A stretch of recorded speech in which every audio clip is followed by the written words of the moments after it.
Hi everyone, आइए Marvin और numerical method की सीरीज से आज हम लोग अपना दूसरा चैप्टर स्टार्ट करने जा रहे हैं। तो उससे पहले आप लोग से रिक्वेस्ट है कि अगर आप लोगों ने चैनल को सब्सक्राइब नहीं किया तो प्लीज़ सब्सक्राइब कर देना, वीडियो को जरूर से लाइक कर देना and you can also follow me on LinkedIn and Instagram.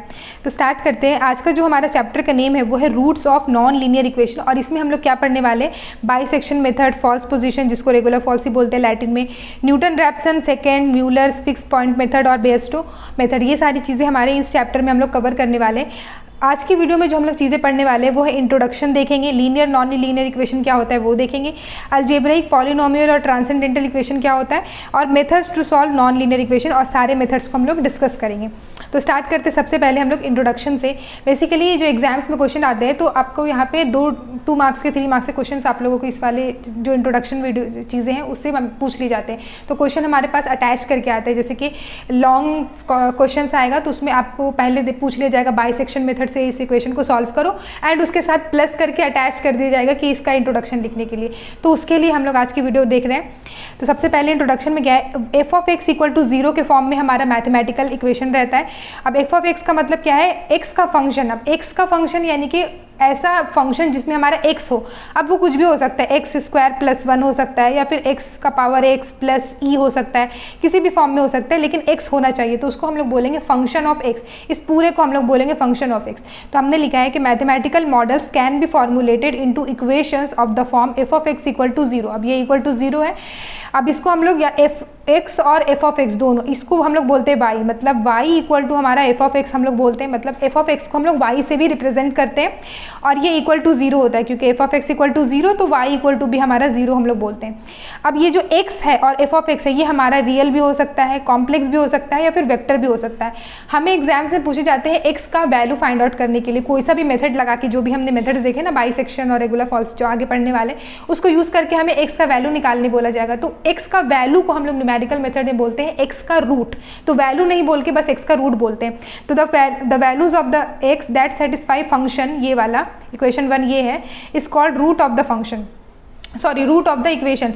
Since the f of x become 0 at this value they are also known as zeros. तो इसको रूट के साथ हम लोग जीरोस भी बोल सकते हैं, क्योंकि x के उन वैल्यूज़ के लिए जो भी हम लोग निकालेंगे अपना आंसर, उस x के उन वैल्यू के लिए अगर हम लोग अपना ओरिजिनल फंक्शन में पुट करें तो पूरा फंक्शन का वैल्यू 0 हो जाएगा। ऑब्वियसली हमारे पास F of x equal to 0 है, तो जो भी हम लोग x का वैल्यू निकाल के इस वाले में पुट करेंगे तो उसका वैल्यू पूरा का पूरा फंक्शन का वैल्यू 0 हो जाएगा।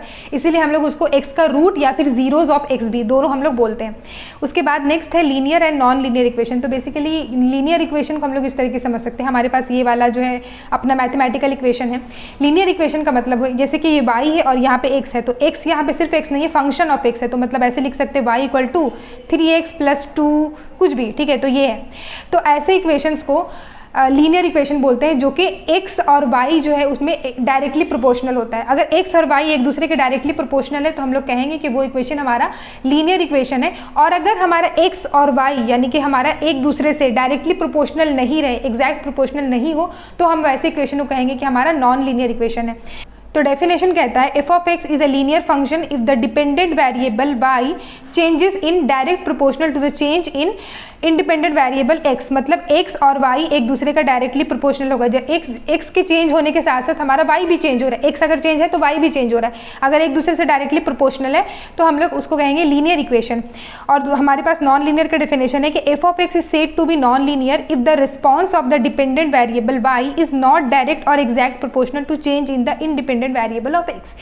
अगर हमारा x और y एक दूसरे का डायरेक्टली प्रोपोर्शनल नहीं है तो वो हमारा नॉन लीनियर इक्वेशन है। फॉर एग्जांपल यहाँ पे ये वाली इक्वेशन हम देख सक रहे हैं कि यहाँ पे x है और यहाँ पे 3xy है, तो ये हमारा हो गया नॉन लीनियर इक्वेशन। और ये भी हमारे पास है y equal to x square plus 1, जैसे कि हमारे पास है y equal to x square plus 1। अब इसको हम लिखेंगे तो y directly proportional to x square, तो y directly proportional to x नहीं हो रहा है, y directly proportional to x square हो रहा है। y के चेंज होने से हमारा x का स्क्वायर चेंज हो रहा है, ठीक है। तो ऐसे इक्वेशन को भी हम लोग बोलेंगे नॉन लीनियर इक्वेशन।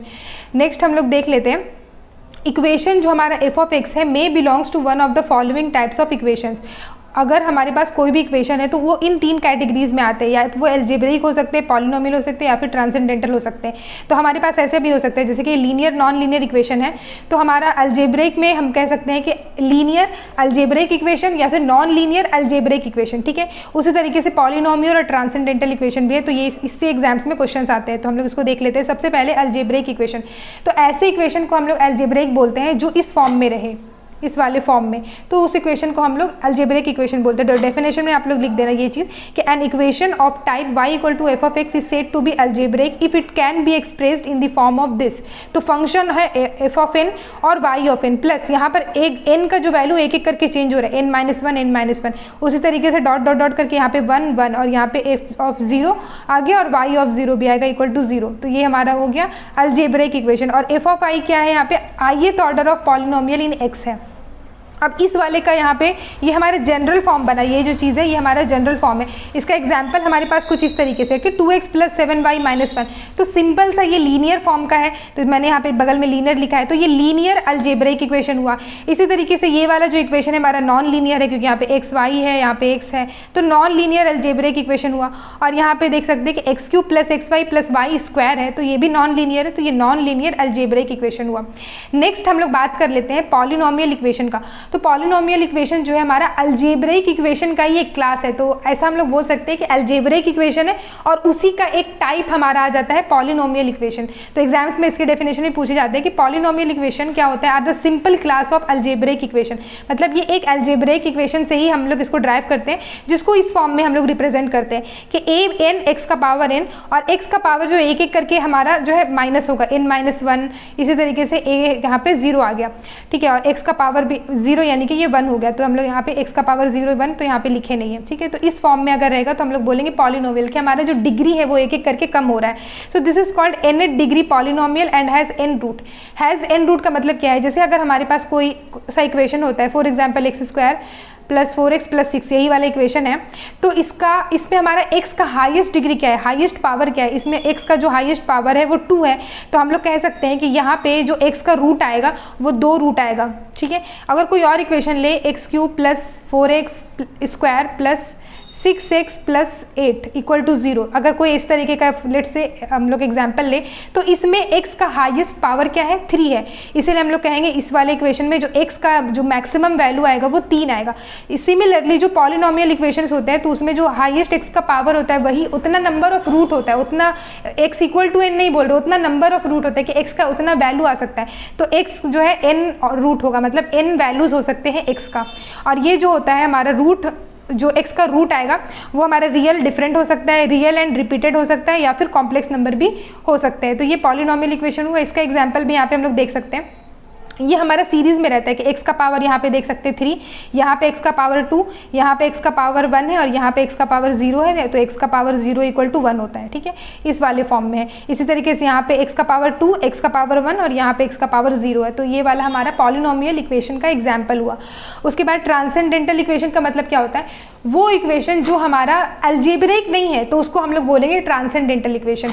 जैसे यहाँ पे हमारे पास ई का टर्म में अगर कोई इक्वेशन है, या फिर हमारे पास कोई cos theta, sin theta, tan theta इस तरीके से है, तो हम लोग बोलेंगे कि वो इक्वेशन हमारा ट्रांसेंडेंटल इक्वेशन है। तो a non algebraic equation is called transcendental equation, these including trigonometric, exponential and logarithmic function. तो यहाँ पे देख सकते हैं इस वाले इक्वेशन में हमारे पास 2 cos x है, तो यहाँ पे cos x आया, इसका मतलब ये हमारा ट्रांसेंडेंटल इक्वेशन है। यहाँ पे e का वैल्यू है, tan x है, यहाँ पे log है, यहाँ पे फिर से ये, तो ये सारे इक्वेशंस को हम लोग अल्जेब्रिक नहीं बोलते, इसको हम लोग बोलते हैं ट्रांसेंडेंटल इक्वेशन। इस तरह का इक्वेशन को भी सॉल्व करके हम लोग आगे रूट निकालने वाले हैं। उसके बाद आगे बढ़ते हैं कि जो नॉन लीनियर, हमारा चैप्टर का नाम है root of non linear equation. तो जो हम लोग मेथड्स यूज़ करते हैं ना नॉन लीनियर इक्वेशन को सॉल्व करने का, वो ये सारे मेथड्स होते हैं। पहला डायरेक्ट एनालिटिकल मेथड, फिर trial and error method, graphical method और आइटरेटिव मेथड। अब ये 4 मेथड हम लोग पूरे चैप्टर में नहीं पढ़ेंगे। क्यों नहीं पढ़ेंगे, क्योंकि ये सब हमें ऑलरेडी हम लोग अपने स्कूल टाइम में पढ़ चुके हैं, और आगे 11 12 में भी हमारे पास इस तरह के क्वेश्चंस थे, उस टाइम पे पढ़ लिया। अब हम लोग एडवांस मैथमेटिक्स पढ़ रहे हैं, एडवांस में हमें एडवांस चीज़ें ही यूज़ करनी बोली जाती है। तो डायरेक्ट एनालिटिकल मेथड, जस्ट एक ओवरव्यू दे देते हैं कि डायरेक्ट एनालिटिकल मेथड क्या होता है। हम लोगों ने स्कूल में अपने सिरदर आचार्य फार्मूला पढ़ा था। तो इस तरह का जो इक्वेशन होता था उसमें x का रूट निकालने के लिए हमारे पास ये वैल्यू थे -b plus minus root under b square minus 4ac/2 है। तो ये हो गया डायरेक्ट एनालिटिकल मेथड कि अगर हमारे पास कोई भी इक्वेशन दिया है ना, डायरेक्टली हम लोग उसका सॉल्यूशन निकाल सकते हैं, उसका रूट निकाल सकते हैं। तो यही इसी को बोलते हैं डायरेक्ट एनालिटिकल मेथड, जो कि हमारा न्यूमेरिकल मेथड का टॉपिक नहीं है, लेकिन बस हम बता रहे हैं कि लीनियर इक्वेशन रहता है ना, इस तरीके का इक्वेशन, तो हम लोग उसमें ये वाला मेथड भी यूज कर सकते हैं। लेकिन हमारा जो क्वेश्चन में इस तरीके का डायरेक्ट क्वेश्चन दिया ही नहीं जाता कि हम लोग डायरेक्ट उसका रूट निकाल लें। हमारा क्वेश्चन में इक्वेशन ही इस तरीके से रहता है नॉन लीनियर टाइप का, जिसमें हम लोग को दूसरे मेथड्स लगाने पड़ते हैं। उसके बाद ट्रायल एंड एरर मेथड का मतलब क्या होता है कि अगर कोई सा भी इक्वेशन है, जैसे कि x का power x plus 2 equal to 0, अब ये यहाँ पे ये वाला f ऑफ x है, ये इक्वल टू 0 हो गया। अब इसका हमें x का रूट निकालना है, तो कैसे हम लोग इसका रूट निकालेंगे? तो हम लोग क्या करते हैं, ट्राई एंड एरर करते हैं। ट्राई और एरर का मतलब हुआ कि हम लोग एक अपनी मर्जी से कोई सा भी वैल्यू रखेंगे, मतलब x की जगह पे अगर 1 पुट करें तो 1 का पावर 1 प्लस 2 इक्वल टू 0, तो यहाँ पे 3 इक्वल टू 0 हो गया, जो कि रॉन्ग है। तो हमने ट्राई किया और हमारा एरर आ गया, मतलब गलत है, तो मतलब x का वैल्यू हमारा 1 नहीं होगा। अब x का हम वैल्यू -1 के लिए चेक करेंगे। तो इसी तरीके से ट्राई करते करते हम लोग अपना इक्वेशन का जो मतलब x का रूट है वो अगर फाइंड आउट कर लिए, उसको बोलते हैं ट्राई एंड एरर मेथड। अब ये वाला जो मेथड है हम लोग बाकी सारे मेथड्स में भी अप्लाई करेंगे, लेकिन सिर्फ स्टार्टिंग में सिर्फ ट्राई करेंगे और उसके बाद हम लोग दूसरे मेथड्स लगाने वाले हैं। उसके बाद देख लेते हैं हम लोग ग्राफिकल मेथड। ग्राफिकल मेथड क्या होता है, अगर हमारे पास कोई सा भी इक्वेशन है, अगर उस इक्वेशन को हम लोग ग्राफ पे प्लॉट करके कहाँ पे वो इंटरसेक्ट कर रहा है, रूट क्या बन रहा है, वो फाइंड आउट कर लेते हैं हम लोग ग्राफिकल मेथड्स को यूज करके। तो हम लोग ग्राफ से ही देख के पता लगा लेते हैं कि x का वैल्यू क्या होगा। तो उस तरीके की चीज़ों को हम लोग ग्राफिकल मेथड बोलते हैं। तो this method involves plotting the given function and determining the points where it crosses the x axis. These points represent approximate value of the roots of the function. जैसे कि हमारे पास 2x plus 3y equal to 4 है, अगर कुछ ऐसा है तो graph पे प्लॉट करेंगे तो ये कुछ इस तरीके से आएगा, आई थिंक सो। ठीक है, तो यहाँ पे क्या है, हम लोग इसको ग्राफ पे प्लॉट करके हमें पता करेंगे कि अच्छा ठीक है, यहाँ पे हमारा लाई कर रहा है तो x का वैल्यू हमारा इस तरीके से होगा। तो ग्राफ पेपर पे हम लोग सॉल्व करते हैं, वो हो गया ग्राफिकल मेथड। उसके बाद लास्ट आता है हमारा आइटरेटिव मेथड। तो जो 3 मेथड हमने देखा वो तो हमें ऑलरेडी स्कूल वगैरह में हम लोग पढ़े थे। अभी के टाइम पे हम लोग सिर्फ आइटरेटिव मेथड देखेंगे न्यूमेरिकल मेथड में, जिसमें हमारे पास 2 टाइप के होते हैं, ग्रुप किया गया है इसको। एक होता है बैक ट्रैकिंग, दूसरा होता है ओपन एंड मेथड। तो आइटरेटिव मेथड क्या होता है, there are a number of iterative methods that has been tried and used successfully in various problem situations. तो आइटरेटिव का मतलब होता है आइटरेशन करना, मतलब हम लोग एक बार आइटरेशन किया, फिर दूसरे वैल्यू के लिए सेम प्रोसेस अप्लाई करना, फिर तीसरे वैल्यू के लिए सेम प्रोसेस अप्लाई करना। अब ये ट्रायल एंड एरर मेथड नहीं है। ट्रायल एंड एरर मेथड में क्या होता है, हम लोग खुद से वैल्यू लिखते हैं।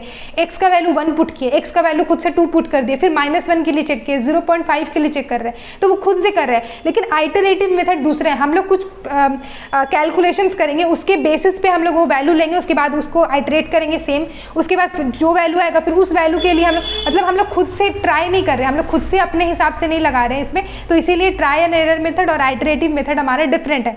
तो जो 2 टाइप होते हैं हमारा, बैक ट्रैकिंग और ये, इसमें हम इसको हम लोग इंटरपोलेशन मेथड या फिर एक्स्ट्रापोलेशन मेथड भी बोलते हैं। अब देखो, बैक ट्रैकिंग मेथड या फिर इंटरपोलेशन मेथड जो होता है उसको हमारा 2 कैटेगरी में आता है। This 2 methods under this category are, एक होता है बाइसेक्शन मेथड जो कि हमारा सबसे इंपॉर्टेंट होता है, हमारे एग्जाम्स में क्वेश्चन आते हैं, और फॉल्स पोजीशन मेथड यानी कि रेगुलर फॉल्स जिसको बोलते हैं हम लोग लैटिन में। तो बाइसेक्शन और फॉल्स पोजीशन मेथड आगे आने वाली वीडियो में हम लोग देखेंगे किस तरीके से सॉल्व करते हैं। और जो दूसरा हमारा है ओपन एंड मेथड यानी कि एक्स्ट्रापोलेशन, उसमें ये सारी आते हैं, तो इसको भी हम लोग देखने वाले हैं। न्यूटन रैप्सन होता है इसमें, सेकंड मेथड होता है म्यूलर्स मेथड, फिक्स पॉइंट और बेस्टो मेथड्स होते हैं। तो अब हमें समझ में आ रहा है कि ये जो लीनियर इक्वेशन क्या होता है, नॉन लीनियर इक्वेशन क्या होता है, और जो भी मेथड्स होते हैं ना हमारे पास जो है नॉन लीनियर इक्वेशंस को सॉल्व करने के लिए, वो इतने सारे होते हैं। लेकिन क्योंकि हम लोग डायरेक्ट एनालिटिकल मेथड यूज़ हम लोग को कर चुके हैं, ट्राई एंड एरर मेथड भी हम लोग यहाँ पे यूज़ नहीं करने वाले, ग्राफिकल मेथड भी आगे पढ़ चुके हैं। अब कोई अलग सा अगर हमें मेथड यूज़ करना है तो आइटरेटिव मेथड होता है, जिसमें हमारे पास ये सारी चीज़ें आती हैं। बाइसेक्शन मेथड हुआ, फॉल्स पोजीशन, और यहाँ पे ये सारे मेथड्स। तो आगे आने वाली वीडियोस में हम लोग एक एक करके सारे मेथड्स को कवर करेंगे। सो गाइस, अगर ये वीडियो अच्छा लगा हो तो प्लीज़ वीडियो को लाइक कर देना, और अभी तक चैनल को सब्सक्राइब नहीं किया तो प्लीज़ चैनल को सब्सक्राइब करके वीडियो को लाइक कर देना। And you can also follow me on LinkedIn and Instagram. और अगर आप लोग मुझसे 1-to-1 कनेक्ट होना चाहते हो तो मुझे टॉपमेट पर भी कनेक्ट हो सकते हो। Thank you so much guys for watching this video.